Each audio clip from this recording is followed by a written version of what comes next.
Astaghfirullah. Bismillahirrahmanirrahim. Assalamualaikum warahmatullahi wabarakatuh. Alhamdulillah wassalatu wassalamu ala Rasulillah wa ala alihi wa sahbihi wa mawalah wa la hawla wa la quwata illa billahi wa ba'du. Alhamdulillah, segala puja dan puji hanya milik Allah subhanahu wa ta'ala. Salawat dan juga salam kita hadiahkan kepada Rasul kita Nabi besar Muhammad sallallahu alaihi wa ala alihi wasallam. Kita lanjutkan kajian kita, masih membahas kitab Minhajul Muslim, dan kita masuk pada pembahasan seputar darah nifas. Ma'asyiral muslimat yang dimuliakan Allah subhanahu wa ta'ala,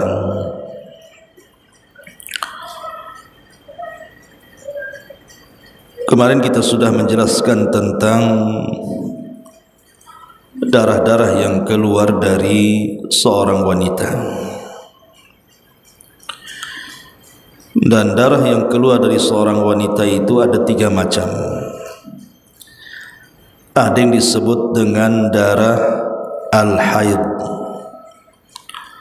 ada yang disebut dengan darah al-istihadah, dan ada yang disebut dengan darah nifas.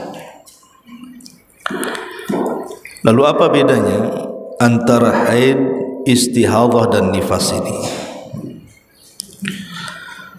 Kalau darah haid ma'ruf Bu ya, setiap wanita pasti mengenal darah haid, karena itu darah yang keluar yang menjadikan kebiasaan kaum wanita.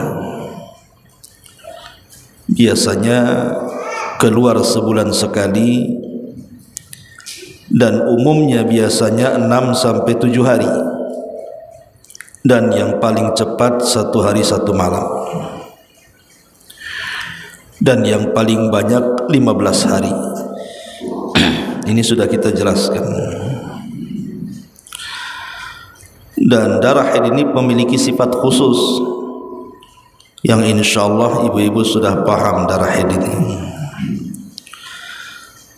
Adapun darah istihadah adalah darah yang keluar setelah masa haid.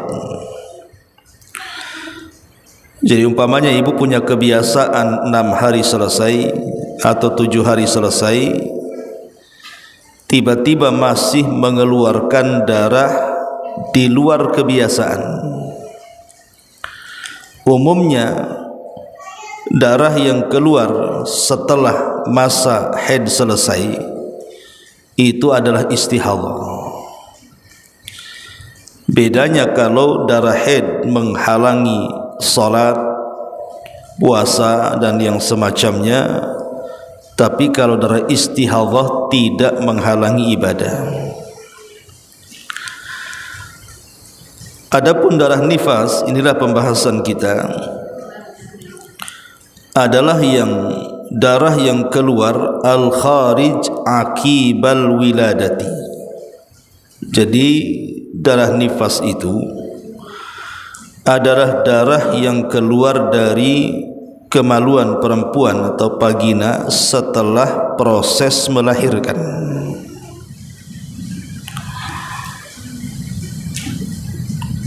Terhitung sejak keluarnya keseluruhan tubuh bayi,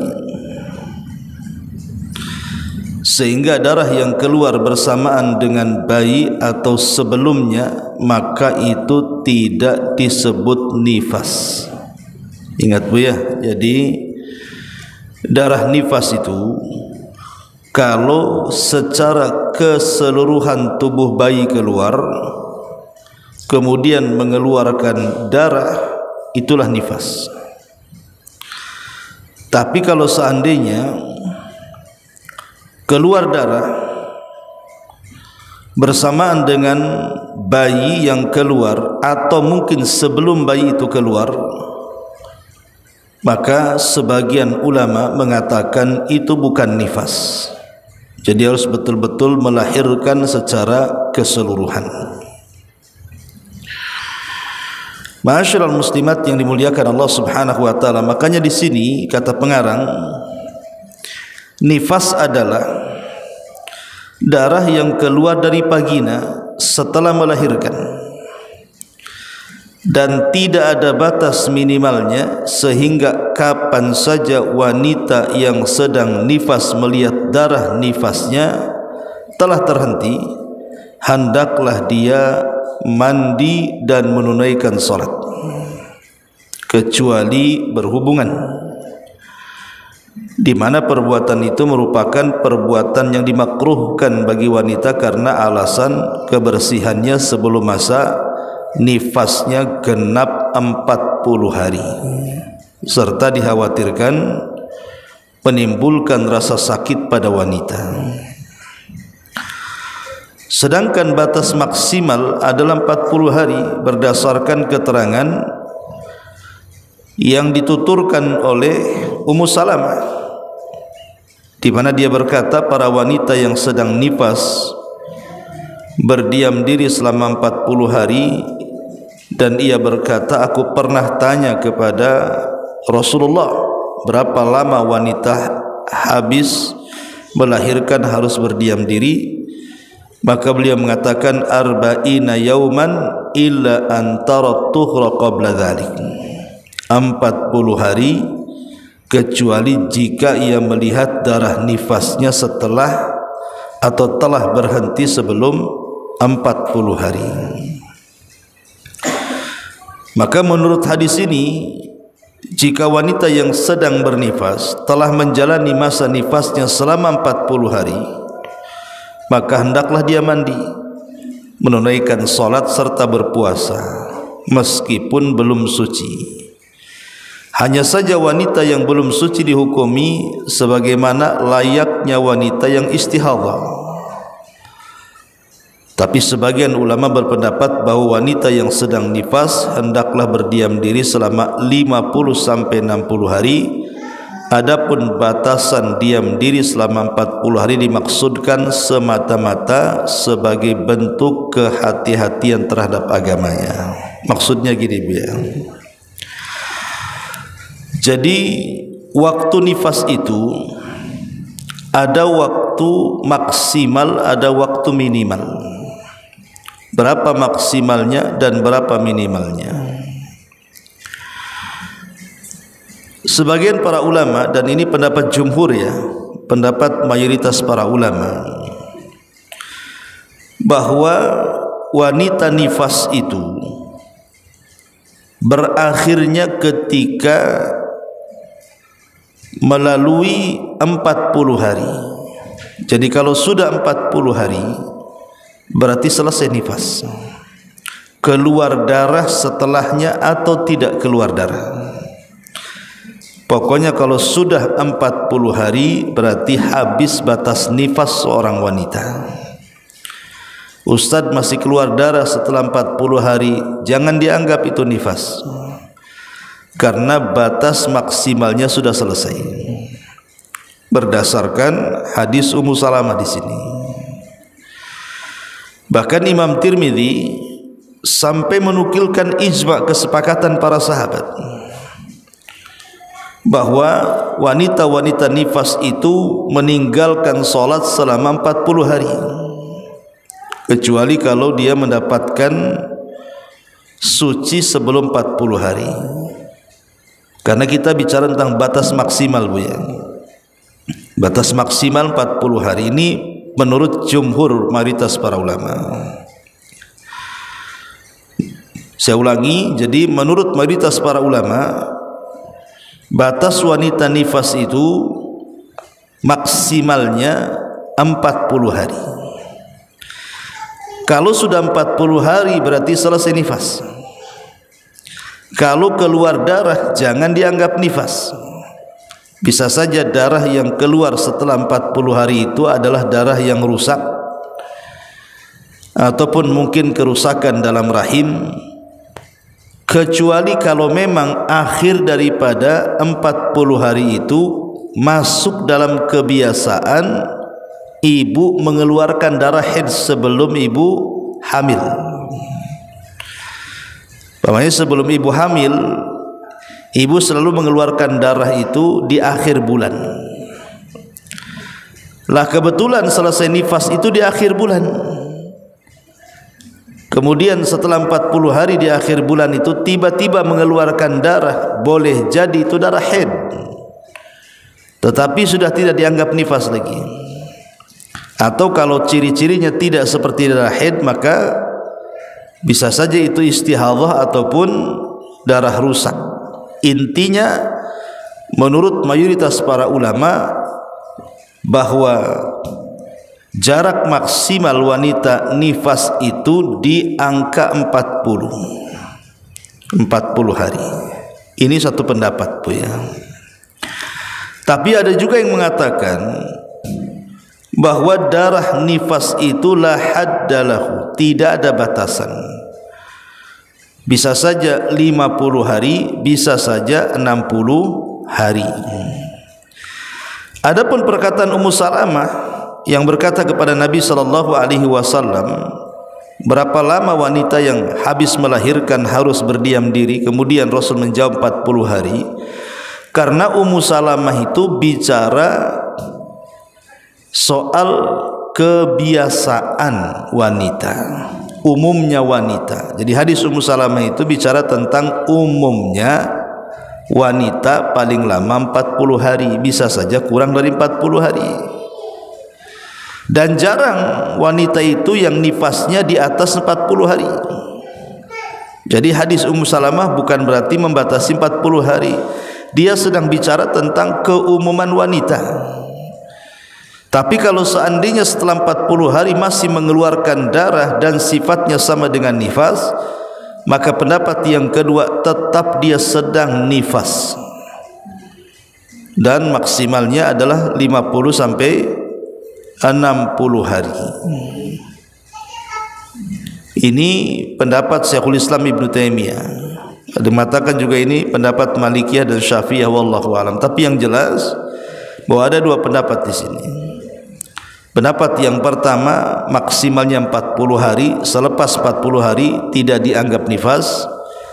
Tapi pendapat yang kedua, kalau Allah takdirkan setelah 40 hari masih mengeluarkan darah dan mirip darahnya, maka masih dianggap nifas sampai 50 ataupun 60 hari. Ini diantara dua pendapat tentang kapan maksimalnya darah nifas itu keluar. Tetapi minimalnya, kalau seandainya 1 minggu kemudian sudah tidak mengeluarkan darah lagi, atau 10 hari atau 20 hari kok sudah tidak mengeluarkan darah lagi, pamannya begini, Bu, ya, ibu sudah melahirkan nih, kemudian kok setelah 10 hari berhenti darah itu, maka para ulama mengatakan jangan langsung dihukumi suci, Bu, tapi coba biarkan 24 jam dulu. Sebagian para ulama biarkan 3 hari. Nanti kalau sudah 24 jam betul-betul memang tidak mengeluarkan darah lagi, atau bagi yang berpendapat 3 hari ya 3 hari tidak mengeluarkan darah lagi, sudah kering, berarti walaupun baru 10 hari sudah dianggap suci. Berarti aktivitas ibu kembali salat, kembali puasa, kemudian mandi dan begitu seterusnya. Tapi kalau seandainya Allah Subhanahu wa ta'ala takdirkan tidak mengeluarkan darah sama sekali, umpamanya ibu sesar, dioperasi. Terkadang ada wanita yang dioperasi itu dia tidak mengeluarkan darah, maksudnya dari vaginanya, dari kemaluannya. Walaupun bayinya sudah dikeluarkan, sudah dilahirkan karena jalurnya sesar operasi, maka ibu sudah dianggap suci. Jadi semata-mata ibu melahirkan tidak mengeluarkan darah dari kemaluan, berarti ibu tidak nifas namanya. Berlakulah ibu hukum salat dan hukum puasa. Di sini berarti ada 3 pembahasannya kalau mau disimpulkan. Pembahasan yang pertama bicara tentang akhir, kapan nifas itu berakhir. Ada yang mengatakan 40 hari dan ini pendapat jumhur. Ada yang mengatakan lewat dari 40 hari. Yang kedua, kapan paling sedikitnya? Bisa 10 hari, bisa 20 hari, bisa 3 hari. Kalau memang sudah berhenti darahnya berarti sudah dianggap suci. Dan yang ketiga, jika tidak mengeluarkan darah karena tidak ada proses kelahiran yang normal, karena dia mungkin dioperasi sesar, sama sekali tidak mengeluarkan darah, berarti wanita itu tidak mengeluarkan nifas sama sekali. Berlakulah hukum-hukum salat tidak boleh, puasa tidak boleh, dan begitu berlakulah hukum dibolehkan ibadah layaknya dia tidak sedang nifas. Ini pembahasan pertama, ya. Ma'asyiral muslimat yang dimuliakan Allah Subhanahu wa taala.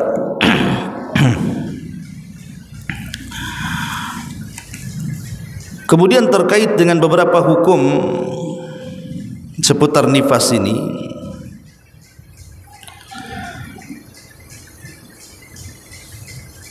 pertama bicara soal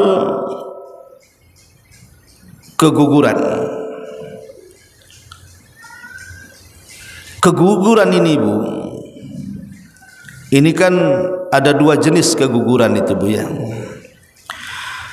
Ada keguguran di mana bayi yang digugurkan itu setelah ditiupkan ruh.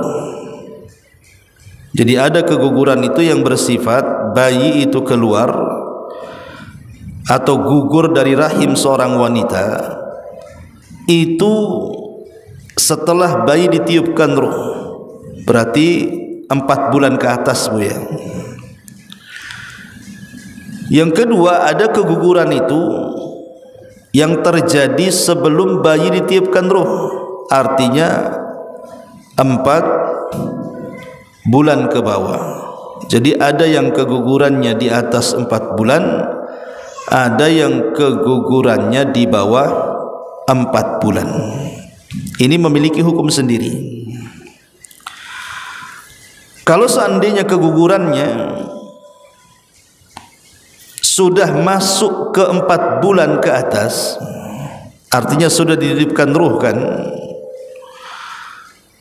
kemudian saat keguguran mengeluarkan darah, berarti darah itu disebut nifas. Jadi keguguran dan bayi yang dijaninnya itu sudah berusia 4 bulan minimalnya, dan ke atas ya bisa 4 bulan lebih, berarti sudah jadi janin, jadi manusia tuh. Kalau sampai keguguran dan mengeluarkan darah, berarti darah itu dianggap nifas. Berlakulah hukum-hukum nifas. Kemudian yang kedua, kalau seandainya kegugurannya itu di bawah dari 4 bulan, maknanya janin itu belum ditiupkan roh, kemudian mengeluarkan darah, berarti darah itu bukan darah nifas. Ingat Bu ya, kalau keguguran di bawah 4 bulan berarti darahnya bukan darah nifas, itu dianggap darah rusak dan hukumnya dianggap istihadhah, berarti berlaku hukum ibadah. Karena ada orang yang tidak bisa membedakan antara nifas dan tidak nifas, maka dilihat, hitung saja kegugurannya bayi itu sudah berusia berapa bulan. Kalau di bawah 4 bulan berarti darahnya istihadhah yang keluar, tapi kalau darahnya kegugurannya dan bayinya sudah di atas 4 bulan, baru terhukum nifas dan berlakulah hukum-hukum nifas.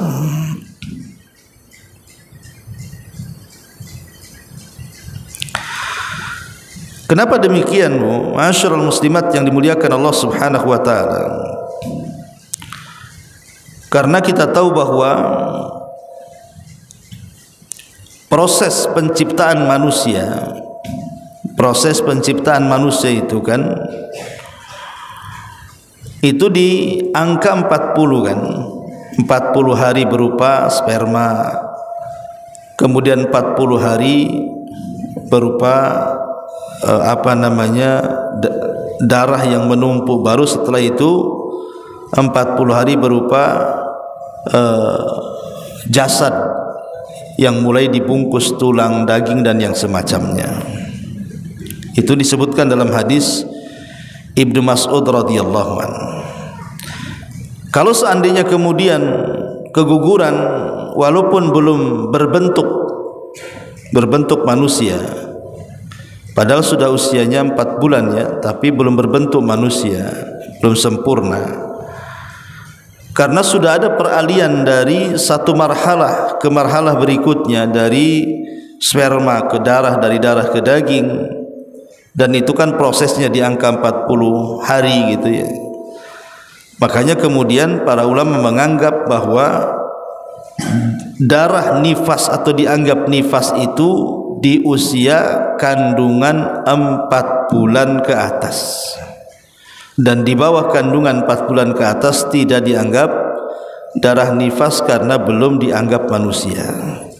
Ini yang harus dipahami tentang dua hukum keguguran, apakah darah yang keluar nifas ataukah bukan nifas ya. Taib, di sini pengarang menyebutkan materi yang kedua, cara-cara mengetahui masa suci. Masa suci dapat diketahui dengan salah satu dari dua hal berikut. Satu, cairan putih. Cairan putih yang keluar setelah masa suci. Cairan putih yang keluar setelah masa suci berarti menunjukkan betul-betul suci. Yang kedua, telah kering darahnya, sehingga seorang wanita dapat memasukkan kapas ke dalam vagina atau tisu, kemudian mengeluarkannya kembali, dan lihatlah darah yang menempel di kapas dan tisu itu. Kalau sudah nampak ada gumpalan darah kering, berarti sudah suci, dan ibu harus mandi supaya betul-betul suci untuk melaksanakan aktivitas-aktivitas yang dibolehkan ya dalam peribadatan kepada Allah Subhanahu wa taala. Kemudian di sini materi yang ketiga, hal-hal yang dilarang dan hal-hal yang dibolehkan saat haid dan nifas. Sebenarnya haid, semua hukum haid itu berlaku di hukum-hukum nifas. Jadi nifas itu sebenarnya saudaranya haid, Bu. Jadi nifas itu saudaranya haid. Semua hukum pada darah haid itu berlaku pada darah nifas, kecuali istihadhah, berbeda sendiri hukumnya.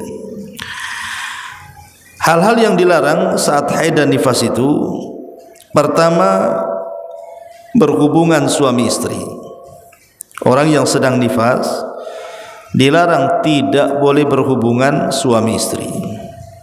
Allah mengatakan wala taqrabuhunna hatta yathurna,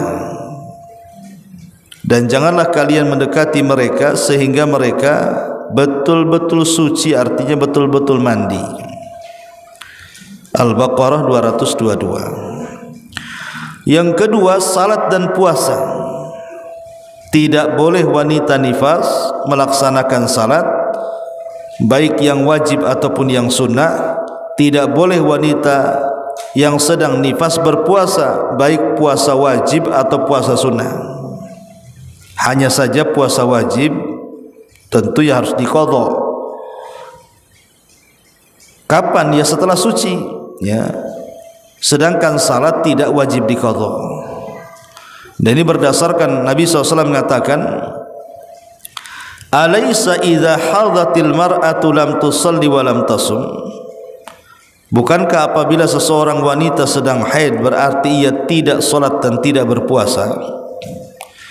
Juga berdasarkan keterangan Aisyah, kunna nahidu ala ahdi Rasulillah fa nu'maru bi qada'is shaumi wa la nu'maru bi qada'is salati.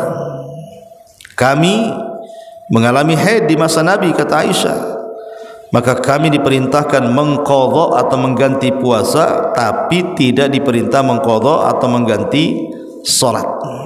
Jadi yang disuruh qadha itu hanya puasa, tapi salat tidak. Kemudian yang ketiga, memasuki masjid. Wanita nifas sebaiknya tidak masuk dan berdiam diri di masjid. Berdasarkan sabda Rasul, la uhillu al-masjida li haidin wala li junub. Aku tidak halalkan masjid bagi wanita yang sedang haid atau orang yang sedang junub. Di sini ada kalimat li haid, wanita haid, dan hukum nifas sama dengan haid. Kemudian yang keempat, membaca Quran. Berdasarkan hadis, la yaqra'ul junubu walal haidu syai'an minal Quran. Orang yang sedang junub dan wanita yang sedang haid tidak boleh membaca satupun dari Al-Quran. Kemudian yang nomor 5, cerai. Cerai, seorang wanita yang sedang haid tidak boleh dicerai. Begitu juga yang sedang nifas. Akan tetapi hendaklah ditangguhkan hingga suci dan sebelum digauli. Berdasarkan keterangan dalam satu riwayat bahwa suatu ketika Ibnu Umar menceraikan istrinya di saat sedang haid, kemudian Rasulullah memerintahkannya supaya kembali ke istrinya serta menahannya hingga dia suci. Tetapi kalau terjadi perceraian waktu sedang nifas atau waktu sedang haid, jatuh enggak talaknya? Jatuh. Pendapat yang kuat tetap jatuh, tetapi berdosa bagi suaminya, karena salah satu dari 3 bentuk talak bid'ah di situ adalah talak ketika wanita sedang haid atau nifas. Tapi kalau seandainya terucap talak dari laki-laki dan wanita sedang haid atau nifas, jatuh tidak talaknya? Pendapat yang kuat jatuh, tetap jatuh talaknya, tetapi dia berdosa karena melakukan bid'ah dalam talak. Itu kalau bercerita tentang perceraian saat haid ataupun nifas, ya. Itulah diantara hal-hal yang tidak dibolehkan saat wanita itu sedang nifas. Adapun hal-hal yang dibolehkan saat wanita yang sedang nifas itu, pertama, boleh bermesraan dengan pasangan, tapi jangan melakukan hubungan suami istri. Ya, hanya boleh berpeluk-pelukan saja, tapi tidak boleh sampai bersenggama. Karena Rasul mengatakan, isna'u kulla syai'in illa nikah. Lakukan segala sesuatu boleh kecuali nikah. Dan ini bentuk rahmat, kasih sayang Allah Subhanahu wa taala kepada kita. Karena orang-orang Yahudi menganggap bahwa wanita nifas atau haid itu dianggap najis, tidak boleh tidur satu kamar, jadi harus beda kamar. Sementara wanita Nasrani boleh berhubungan. Wanita haid ataupun tidak haid bagi Nasrani dibolehkan, tidak ada larangan bagi mereka. Maka Islam adalah agama yang tengah-tengah. Kita tidak harus berpisah beda kamar kayak orang bertengkar gitu ya. Dan kita juga tidak membolehkan menggauli suami istri sementara dia sedang nifas atau sedang haid. Jadi Islam agama tengah-tengah, boleh satu kamar, bahkan boleh bermesraan tapi tidak melakukan hubungan. Yang kedua, berzikir. Wanita haid, wanita nifas masih dibolehkan berzikir, karena berzikir itu tidak ada pantangan, siapapun boleh melakukannya. Kemudian yang ketiga, ihram.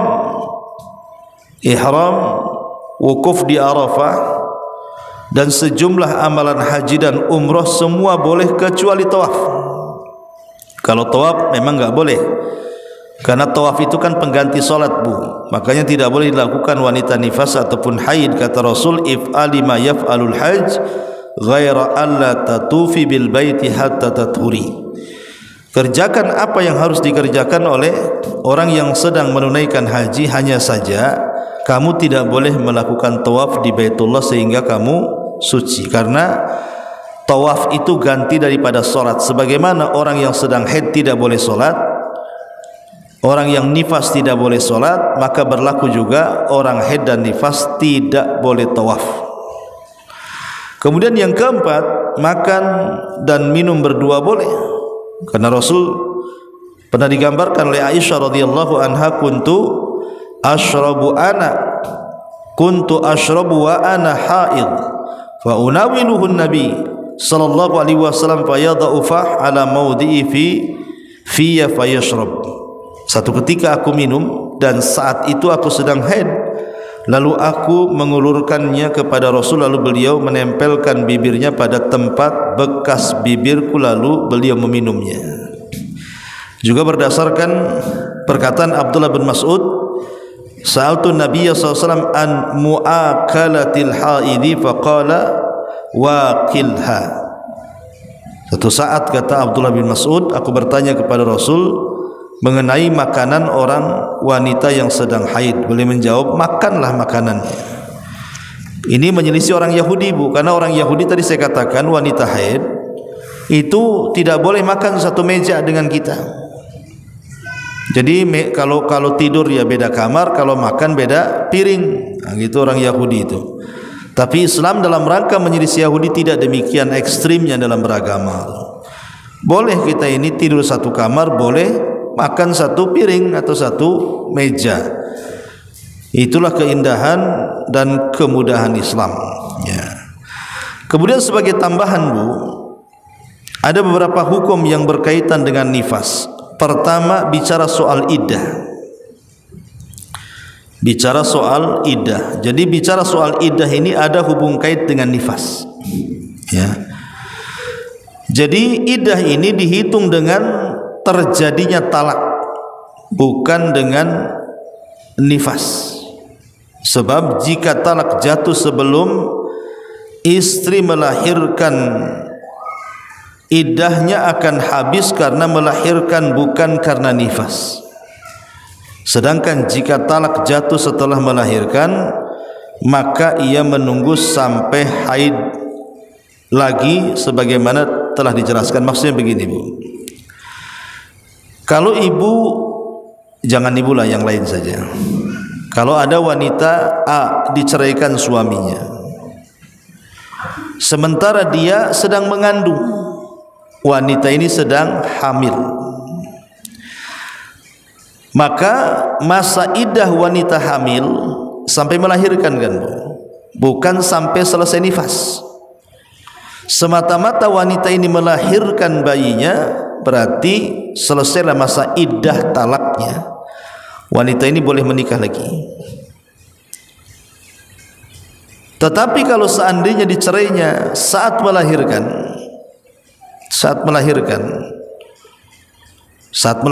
ini dicerai sama suaminya, naudzubillah, kemudian otomatis kan dia masa iddahnya, karena saat melahirkan dicerai, berarti masa iddahnya biasa, sebagaimana Rasul mengatakan, Allah mengatakan dalam Al-Quran, wal mutallaqatu yatarabbasna bi anfusihinna thalathata quru. Dan wanita-wanita yang diceraikan maka masa iddahnya 3 quru, 3 kali sucian haid. Bukan selesainya nifas, selesai, tidak, harus 3 kali sucian haid. Itu maksudnya. Ini yang pertama. Yang kedua, balik, ya. Yang kedua, balik. Masa balik terjadi dengan haid, bukan dengan nifas. Ingat, masa balik itu ditentukan dengan, maksudnya baliknya wanita ditentukan dengan darah haid, bukan dengan darah nifas. Ini yang kedua. Sebab kalau darah nifas kan nunggu menikah, hamil, melahirkan kan ya. Jadinya batasan wanita itu dianggap balik itu bukan keluar nifas tetapi keluar darah haid. Kemudian yang ketiga bicara masalah ilah. Ilah itu maksudnya begini Bu, jika ada seorang suami bersumpah tidak akan menggauli istrinya selama-lamanya karena marahnya suami mengatakan, aku tak sudi berhubungan dengan kamu sampai kiamat umpamanya. Karena bersumpah, wallahi demi Allah aku ora sudi gitu ya, gak mau berhubungan lagi dengan kamu sampai Israfil meniup sangkakalanya. Artinya kan dia bersumpah tidak mau menggauli istrinya selama-lamanya ya, atau selama lebih dari 4 bulan lah contohnya, karena ilah itu kan batasannya 4 bulan. Nah, apabila dia bersumpah demikian dan si istri menuntut suami menggaulinya, maka suami diberi masa 4 bulan dari saat bersumpah itu. Setelah sempurna masa tersebut, suami diharuskan menggauli istrinya atau menceraikan atas permintaan istri. Lah dalam masa ilah selama 4 bulan bila si wanita mengalami nifas itu tidak terhitung terhadap sang suami dan tidak ditambahkan atas 4 bulan tadi selama masa nifas. Berbeda halnya dengan haid ya, jadi masa haid tetap dihitung terhadap suami. Jadi artinya begini, masa nifas itu tidak ada hubungan dengan ilah, tapi masa haid itu ada hubungan dengan ilah. Sumpahnya suami tidak menggauli istrinya. Ma'asyiral muslimat yang dimuliakan Allah Subhanahu wa taala. Kemudian juga perbedaan darah haid dan nifas. Darah haid jika berhenti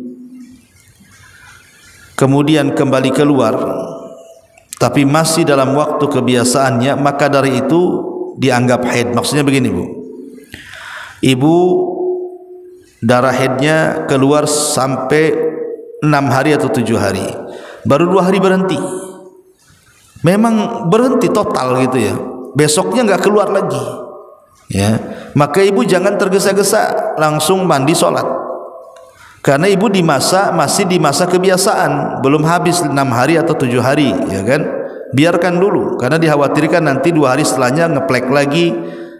Nah, itu berarti masih dalam kondisi haid gitu ya. Adapun nifas jika berhenti sebelum 40 hari kemudian keluar lagi pada hari ke-40, maka darah itu diragukan. Karena itu wajib bagi wanita sholat.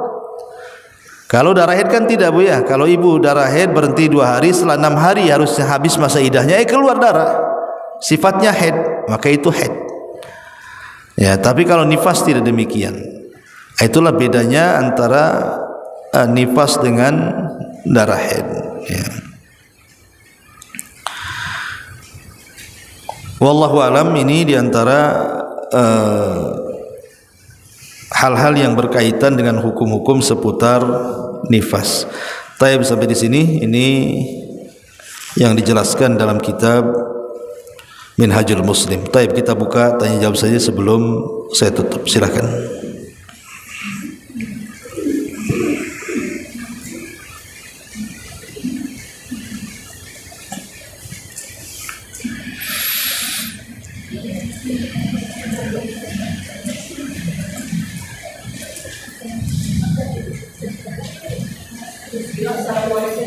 Waalaikumsalam.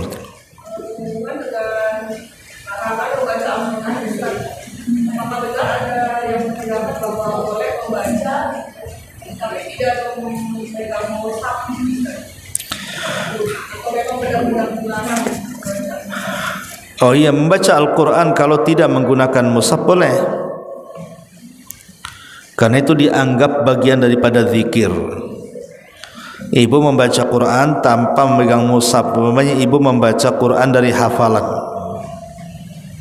hafalan ya, maka dibolehkan. wanita haid boleh membaca Quran dari hafalannya, atau sebagian ulama mutaakhirin, ulama kontemporer mengatakan boleh membaca Quran wanita haid itu dari handphone.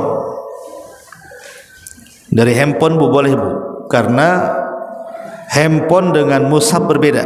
Yang dilarang itu kan memegang mushaf. Tapi kalau membaca Qur'annya dari aplikasi yang ada di handphone, wallahu alam, ada ulama mutaakhirin berfatwa boleh. Boleh membaca Quran lewat handphone, karena handphone bukan mushaf. Atau bisa juga dari hafalan ibu, wallahu alam. Bismillah, izin bertanya Ustaz ya, ketika seorang wanita ingin ibadah umrah atau haji, bolehkah minum obat untuk tidak datang bulan atau haid selama ibadahnya tersebut? Boleh. Para ulama fatwakan boleh. Jadi karena kenapa demikian? Karena memang batas waktu yang ditentukan, sehingga dikhawatirkan orang itu tidak bisa melaksanakan umrah dan haji. Kan kita dibatasi tinggal di sana. Kayak umrah itu kan umumnya travel itu ada yang 9, 10, ada yang 14 hari, ada yang 15 hari kan. Jadi karena tidak lama di sana, dikhawatirkan kemudian darah haidnya terus mengalir sampai waktu kepulangan, maka boleh kemudian diinjek atau minum obat gitu ya, supaya berhenti haidnya dan bisa melaksanakan umrah. Bisa melaksanakan, dibolehkan. Wallahu a'lam gitu ya. Asal jangan mendatangkan madarat yang fatal. Kemudian juga pertanyaan, Assalamualaikum warahmatullahi wabarakatuh. Waalaikumsalam warahmatullahi wabarakatuh. Izin bertanya ya, usia saya mau menuju 50 tahun. Bisa dibilang masa-masa mendekati menopause. Bulan kemarin datang bulan tidak seperti biasa, yang biasanya 6-7 hari, tapi ini sampai 11 hari. Tapi 4 harinya itu tidak banyak. Apakah itu darah haid atau darah menjelang menopause yang 4 harinya itu sukron? Tidak ada kaitan dekat menopause atau jauh dari menopause bu. Pokoknya darah itu terbagi 3, bisa haid, bisa istihadah, bisa nifas. Kalau ibu tidak melahirkan bukan nifas, berarti cuma 2. Ibu bisa mengeluarkan darah haid atau darah istihadah. Dan ibu lihat ciri-cirinya. Ciri-cirinya seperti apa? Kan darah haid itu kan ciri-cirinya dikenali wanita, hitam, pekat, bau dan yang semacamnya kan. Tapi darah istihadah kan tidak, dia tidak pekat, dia cair, dia tidak hitam, dia merah, dan dia tidak bau ya.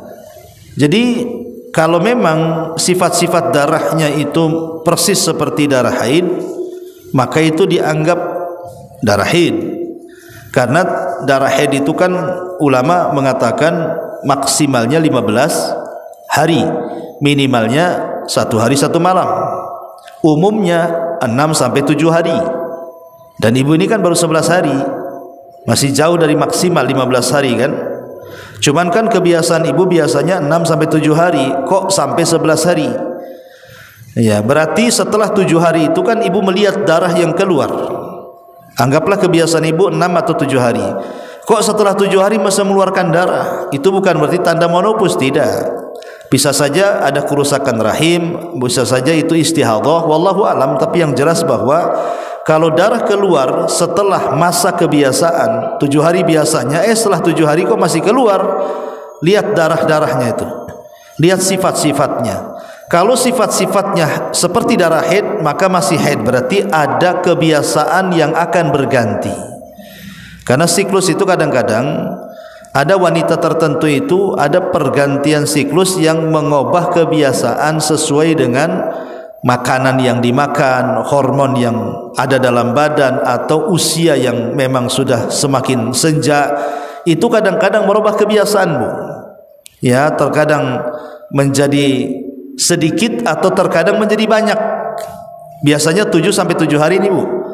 Tapi karena faktor obat, faktor makanan, faktor hormon, faktor usia, terkadang ada yang berubah kebiasaan. Entah kebiasaan berubah menjadi sedikit harinya atau menjadi banyak harinya. Itu bukan tanda-tanda menopause, tidak. Kalau menopause kan pasti semua wanita akan mengalaminya. Ya, Umur berapa wallahu a'lam kan gitu ya. Tapi ada yang mengatakan bahwa umumnya menopause itu memang 50 tahun ke atas. Tapi banyak juga kok 50 tahun ke atas itu belum menopause ya. Intinya bahwa darah yang keluar di atas kebiasaan maka bisa istihadhah, bisa darah haid.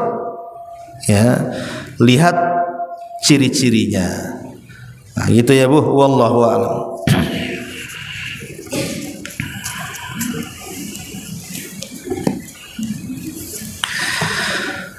Baik, sampai di sini kita tutup.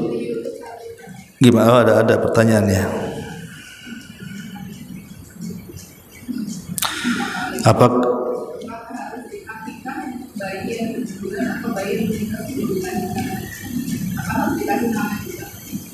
Oh iya. Apakah harus hukum akikah bagi bayi yang keguguran? Tidak ada. Akikah itu adalah hewan yang disembeli, itu definisinya ya. Hewan yang disembeli berupa kambing di hari ke-7 dari kelahiran bayi. Disitulah diberi nama, disitulah cukur rambutnya dan di kilo gitu ya, di gram, kemudian diganti dengan emas dan disedekahkan. Sementara orang keguguran itu kan tidak, bayinya mati, bayinya meninggal kan begitu ya. Jadi belum masuk pada hukum akikah. Orang yang keguguran di bawah, apalagi di bawah 4 bulan, itu kan belum jadi bayi ya, ataupun di atas 4 bulan kan belum waktunya melahirkan. Jadi maksudnya adalah kalau dia melahirkan, betul-betul melahirkan, dan usia bayi ini sampai 7 hari, kan di hari ke-7-nya, di hari ke-7 baru diakikahi. Wallahu a'lam. Adapun diberi nama, ya ndaklah orang guguran ya. Diberi nama itu kalau sudah lahir nampak bayinya kasih nama kan itu ya. Wallahu a'lam. Subhanallah bihamdika, asyhadu an la ilaha illa anta astaghfiruka wa atubu ilaik.